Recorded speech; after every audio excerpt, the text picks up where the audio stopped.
When we first started, I can never forget, I always took my child to rehearsal, but I can remember a sister coming into rehearsal and she was late and she had her child with her. And she said, I'm sorry I'm late. I had a hard time getting out of the house. My husband said he's not babysitting tonight. None of us had ever heard that before. It was a brand new concept, you know, that one of the parents could look at it as babysitting. But I did notice that only happened when someone was trying to leave the child home with a man. I didn't hear it from coming back from any wives or girlfriends. But at any rate, my response immediately was, well, you bring the baby with you. I bring mine.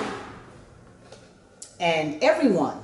So we made it a rule. We had to figure out the rules as we went along. Some things we knew up front, but this presented itself. Okay, bring the children. Consequently, if you came to an Ujima rehearsal, forever after that, there are very likely to be children in space. And as we acquired more space, we were able to create space just for them. We were able to fashion our dressing room so that it could also be a play space and have a TV with a VCR in it so they could watch, because in the days that we had videotapes, that kind of a thing. But they're a necessary part of us, and they are a result of choices that we're allowed to make. But once you make the choice, how do you live your life with the child in tow? And we're not doing a good job with that.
He had found the perfect pussy.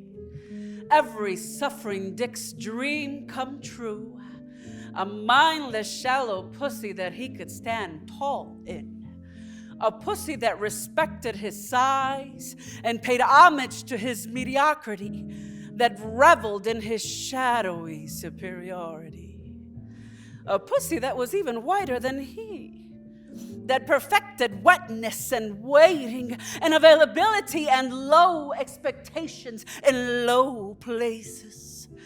A pussy that could contort and do calisthenics, that could tighten around his withered, mangled, suffering dick. A pussy that could keep a secret. He divorced his children and took a pussy full time. He abandoned his craft and fabricated a pedestal for pussy. He deified pussy in its sacred niche. He sanctified pussy. His thirst for redemption was quenched. His soul was cleansed. His sins absolved. He set up a barricade of velvet rope and undeserved indulgences. No one would disturb this sanctuary. No one would find this place. Here he could fuck in the shadows without guilt or hindsight, without thought of consequences. His pleasure, like the pussy, would be endless.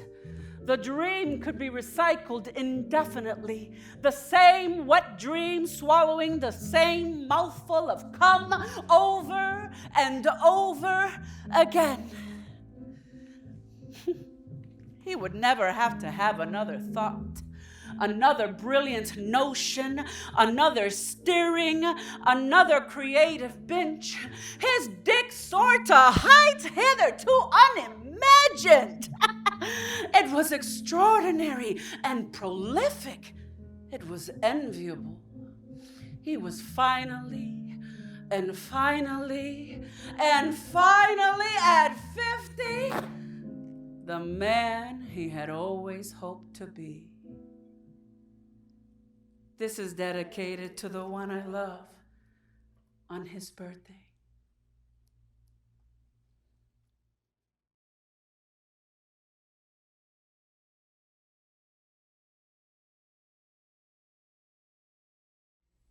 Watch.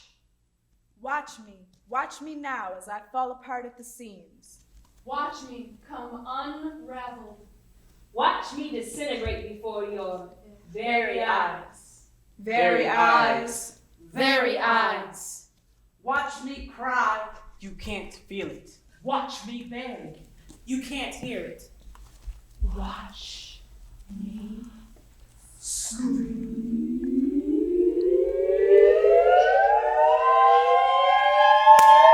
It's just a picture, a study in self-destructive behavior. An 8x10 glossy of me, crying over you, cuz I got nothing better to do.